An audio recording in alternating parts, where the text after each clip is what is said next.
चंद्रपूर लोकसभेसाठी महायुतीकडून भाजपचे सुधीर मुनगंटीवार हे आज आपला उमेदवारी अर्ज दाखल करणार आहे। यापूर्वी त्यांनी आपल्या निवासस्थानाजवळील मंदिरात दर्शन घेतले। यावेळी ते म्हणाले की मला नरेंद्र मोदी यांनी संसदेत यावं यासाठी आग्रह केला। मी नामांकन भरतोय, ही लढाई माझी नाही, जनतेच्या विकासाची लढाई आहे। मी आजपर्यंत माझा शब्द पूर्ण केला आहे। विकास व्हावा हाच ध्यास माझा आहे। लोकांनी विकासावर मतदान करावं, या मतदारसंघाचे प्रश्न सोडवण्यासाठी मी प्रयत्न करणार असल्याचं देखील सुधीर मुनगंटीवार बोलले। नाही, मी नामांकन अर्ज दाखल करतो आहे। तो विश्वगौरव देशनायक युगपुरुष नरेंद्र मोदीजी यांनी मला संसदेत यावं याचा आग्रह केला आणि मी नामांकन भरतोय। पण नामांकन भरताना माझ्या मनात एकच भाव आहे, ही लढाई माझी नाही, ही जनतेच्या विकासाची लढाई आहे। ही लढाई मी देशहितासाठी लढतोय। मी आजपर्यंत जो शब्द दिला तो शब्द पूर्ण केला। मी कधीच बनवाबनवी केली नाही। विकास व्हावा हाच मनात एकच ध्यास आहे, तो म्हणजे विकास विकास विकास। माझा चंद्रपूर वनी आर्णी हा विदर्भातला असा भाग आहे की जिथं खूप काम करावं लागेल। दीन दुर्बल शोषित पीडित अंध अपंग निराधार असहाय्य शेतकरी शेतमजूर जो अजूनही मुख्य प्रवाहामध्ये येऊ शकला नाही, अशा विविध जाती समूह आहे की ज्यांना मुख्य प्रवाहापासून वंचित राहावं लागलं। मी केंद्रात जर गेलो तर केंद्राच्या योजना तर असतीलच, पण 30 वर्षाचा राज्याचा माझा अनुभव आहे। मी मनापासून काम केलं। विधानसभेत स्वर्गीय विलासराव देशमुख आणि स्वर्गीय अलेक्झांडर राज्यपाल असताना सर्वात आदर्श आमदार म्हणून माझा सत्कार केला, कारण विधानसभेमध्ये मी संसदीय आयुधांचा पूर्ण उपयोग केला। मी 2 गिनीज वर्ल्ड रेकॉर्ड केले, 4 लिम्का रेकॉर्ड बुक केले। ISO कार्यालय देशामध्ये एकाही मंत्र्याचं नव्हतं, फक्त मी पहिला मंत्री होतो।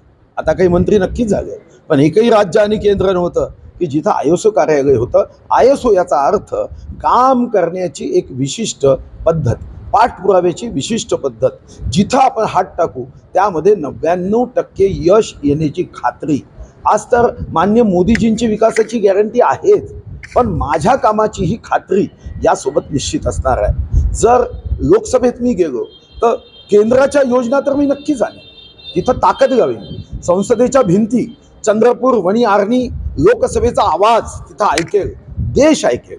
पण केंद्राच्या मग घरकुलाच्या योजना असेल, केंद्राच्या गरिबी निर्मूलनाच्या योजना असेल, बचत गटाच्या योजना असेल, लखपती दीदीच्या योजना असेल, ड्रोन दीदीच्या योजना असेल, आयुष्यमान भारत योजना असेल, नगर क्षेत्राचा विकास करण्याच्या योजना असेल, जल सिंचनच्या योजना असेल, ज्या म्हणून गरिबांशी संबंधित योजना आहे, या ठिकाणच्या विकासासाठी आवश्यक असणाऱ्या रोजगारासाठी मुद्रा योजना, PM विश्वकर्मा योजना, स्टार्टअप योजना, स्टँडअप योजना, केंद्रीय विश्वविद्यालय असेल, राजुऱ्याचा एअरपोर्ट असेल, बल्लारशा ते मुंबई थेट ट्रेन असेल, बल्लारशा ते पुणे थेट ट्रेन असेल, सर्व रेल्वे स्टेशन उत्तम करण्याचा काम असेल, हे तर मी करेलच। पण राज्यात 30 वर्षापासून माझा संबंध आहे, प्रत्येक पक्षाच्या आमदारांशी संबंध आहे। कोणतंही सरकार जरी आलं असतं तरी माझं काम लागलं असतं, पण आता तर तुमच्या माझ्या जनतेच्या हक्काचंच सरकार माननीय एकनाथ शिंदेजींच्या नेतृत्वात आहे आणि भविष्यातही येणार आहे। मग अशा प्रसंगी माझ्या संबंधाचा उपयोग हा या 3ही भागासाठी, या 6ही विधानसभेसाठी निश्चितपणे होणार आहे।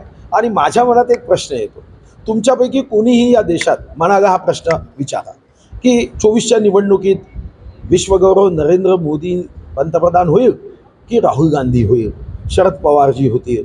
तुम्ही मनात प्रश्न विचारला ना, तुम्ही किती जबरदस्ती केली तरी तुमच्या मनातून एकच आवाज येईल की मोदीजी ही आएंगे, अब की बार मोदी सरकार, अब की बार 400 पार, हा आवाज येईल, कोणत्याही पक्षाचा नेता असू द्या।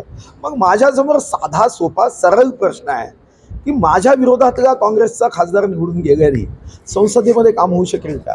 होऊ शकत। जातीच्या आधारावर काही लोक म्हणतात निवडणूक गेली पाहिजे, मी देशहितासाठी निवडणूक देतो।